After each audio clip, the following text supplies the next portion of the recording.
Hello, welcome back to my YouTube channel. Today I want to talk about a play that I've gained some renewed interest in, and that is Medea by Euripides.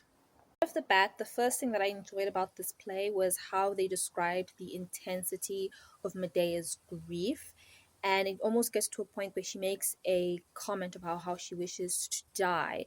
So it just kind of, to me, seems very accurate that her grief would be this deep as a result of the betrayal from her ex partner, Jason, who she has children with. I also enjoy the fact that this play incorporates ideas of traditional femininity, womanhood, and motherhood, and turns that on this head and presents a woman who is a mother and shows, instead of a traditional mother who loves her kids, but one who has this sort of intense conflict where her kids are a symbol of her union with her ex-husband who betrayed her. So there is a kind of, not so much a hatred specifically for her kids, but rather for what they symbolize.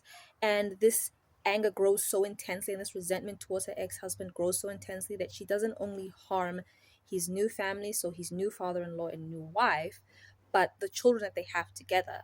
Yes, Medea commits an act of infanticide, which is probably one of the most scandalous and shocking things a mother can do, but within the context of the play, it actually makes a lot of sense.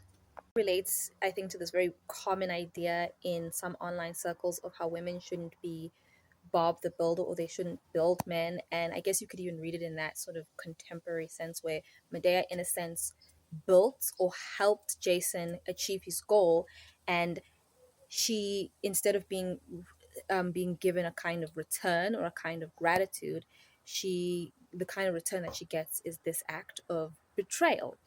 Ultimately, I don't see this as a revenge fantasy. I see this play as actually a warning against revenge, against resentment, against anger, and in some senses against betrayal. And I think I see the greatest victims of this play not even to be the princess or the king or Jason or Medea were being betrayed, and the rest were being killed or having their new family members or their new wife, new father-in-law being killed, but rather the children who are actually a product of this union. They have to experience their parents being betrayed. They have to experience almost being exiled, and then in an act of revenge, their mother murders them to spite their father for his betrayal towards her. So I see that they're actually the greatest victims in the entire play. And I see that this play is actually more of a warning against that kind of action, or the grief and resentment and betrayal sort of growing to the point of resulting in someone's murder. Also see this play as just kind of the power of what drama can do, what a play can do. And in a sense, a really great dramatist is a little bit of a philosopher, a little bit of a psychologist, a little bit of a sociologist, somebody who sees the world and is able to sort of relate to the audience what the world is like. And I'm going to read this quote by Stella Adler. The quote reads, "The word theater comes from the Greeks. It means the seeing place. It is the place people come to see the truth about life and the social situation."